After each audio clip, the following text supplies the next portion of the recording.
요즘 텍사스 분위기가 심상치 않습니다. 2026년 1월 초 미네소타에서 이민자를 잡겠다던 연방 요원들의 총에 무고한 시민들이 잇따라 목숨을 잃는 사건이 터졌습니다. 여기에 5살 아이를 미끼로 이용해 가족을 체포했다는 목격자들의 증언이 이어졌고 그 어린아이가 결국 텍사스 딜리에 있는 구금시설로 이송됐다는 사실까지 알려졌죠. 사건은 미네소타에서 벌어졌지만 그 여파와 부담이 텍사스로 고스란히 넘어오면서 민심은 빠르게 돌아섰고 자국민을 죽이고 아이를 가두는 연방정부를 어떻게 믿느냐는 분노가 폭발하게 된 겁니다. 사실 이런 반감이 하루아침에 생긴 건 아닙니다. 텍사스에서는 오래전부터 연방정부의 통제에 반발하는 정서가 존재해왔고 텍시트, 즉 텍사스가 미국에서 독립하거나 최소한 통제에서라도 벗어나야 한다는 주장도 정치권과 사회 일각에서 꾸준히 제기되어 왔습니다. 그동안은 크게 주목받지 못했지만 이번 사건들이 그 잠잠하던 불씨에 불을 붙이게 된 셈이죠. 이런 분위기 속에서 지난 1월 22일 뉴올리언스 연방법원에서 중요한 재판이 열렸습니다. 원래 국가에서 하던 불법 이민자나 미립국자를 잡는 일을 주 경찰이 직접 하겠다며 텍사스가 새 이민법을 내놓자 정부가 이걸 막으려고 소송을 걸면서 정면으로 맞붙게 된 건데요. 아직 결론은 나지 않았지만 텍사스 입장에선 정부가 밥값을 못하니까 본인들이라도 직접 나서겠다는 거고 워싱턴 입장은 나라의 권한을 가로챈다며 펄쩍 뛰고 있는 상황이죠. 사실 텍사스가 이렇게 나오는 데는 그만한 이유가 있습니다. 일단 텍사스는 처음부터 미국의 식구가 아니었는데요. 원래 멕시코 땅이었는데 전쟁에서 이기고 독립을 선언한 거였죠. 그렇게 1836년부터 9년 동안 텍사스 공화국이라는 이름으로 혼자 살았습니다. 대통령도 따로 뽑고 군대까지 굴리던 진짜 독립국가였죠.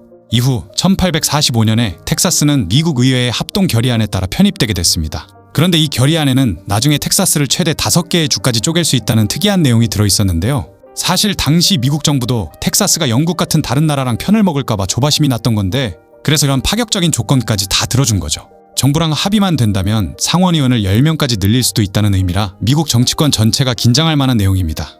결국 텍사스 사람들은 처음부터 정부와 대등한 계약을 맺고 합류했다고 생각하고 있죠.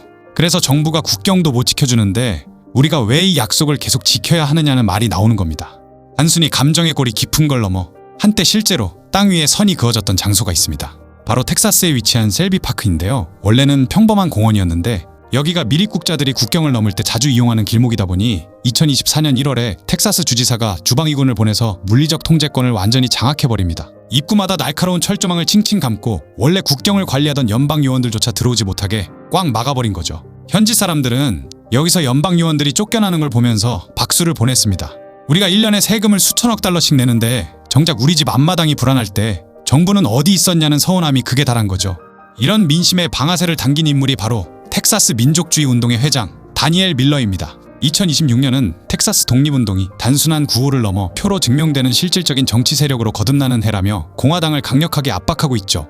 실제로 이런 압박이 거세지면서 공화당 내부에서도 올해 3월 예비선거 투표용지에 텍사스 독립 여부를 묻는 항목을 정식으로 넣어야 한다는 목소리가 커지고 있습니다. 그런데 이쯤 되면 이런 생각이 들 수 있습니다. 이게 그냥 하는 말인지 아니면 진짜로 감당할 만해서 그러는 건지 말이죠. 먼저 텍사스에 있는 라레도 항구를 보면 답이 나옵니다. 이곳은 미국에서 가장 큰 육로 무역항인데 여기서 오가는 돈만 연간 8천억 달러가 넘습니다. 미국과 멕시코 사이를 오가는 물자의 35%가 이 길을 지나고 있거든요. 실제로 지난 2022년에 텍사스 주지사 그레그 에벗이 텍사스가 불법 이민자의 하차장이 되는 것에 지쳤다며 검문을 빡빡하게 하고 명령한 적이 있었는데 단 일주일 만에 미국 전역이 발칵 뒤집혔습니다. 국경에 트럭 수천 대가 줄을 서면서 마트에는 아보카도 같은 신선식품이 다 떨어졌고 자동차 공장들은 부품이 안 와서 라인을 멈추게 됐죠. 텍사스가 작정하고 검문하는 신용만 해도 미국 전체를 들었다 놨다 할 수 있다는 걸 몸소 보여준 셈입니다. 여기에 또 텍사스는 미국에서 유일하게 독자적인 전력망을 따로 씁니다. 기름은 또 얼마나 많은지 하루에 570만 배럴이 넘는 원유를 혼자 뽑아내죠. 독립국이라고 치면 세계 4위의 산유국이 되는 체급입니다.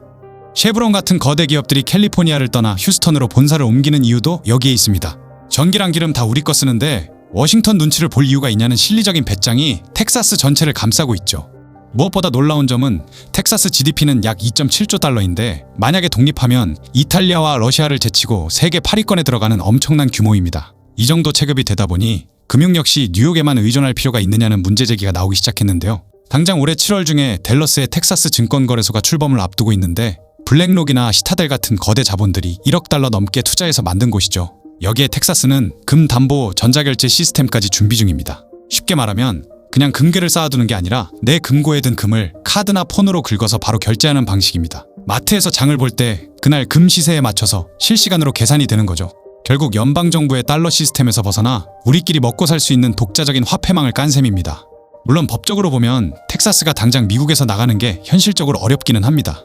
미국 헌법은 모든 조항에서 파괴될 수 없는 주들로 구성된 파괴될 수 없는 연방을 지향한다. 1869년 미국 남북전쟁 직후 대법원이 주들이 연방을 일방적으로 떠나는 건 불법이라고 못을 박은 거죠. 주 전역에 배치된 15개의 연방 군사 기지들도 무시할 수 없는 현실입니다. 다만 지금 텍사스에서 벌어지고 있는 움직임은 단순한 정치적 제스처로만 보기 어렵습니다. 국경 통제, 에너지, 금융까지 스스로 감당할 수 있는 기틀을 하나씩 만들어가고 있기 때문이죠. 국제 정세가 불안정한 지금 텍사스가 보이는 행보는 미국의 치명적인 골칫거리가 됐습니다. 과연 텍사스의 선택은 분열의 시작일까요? 아니면 미국 연방 체제의 새로운 시험대일까요? 여러분은 어떻게 생각하시나요? 재밌게 보셨다면 구독, 좋아요 부탁드립니다. 감사합니다.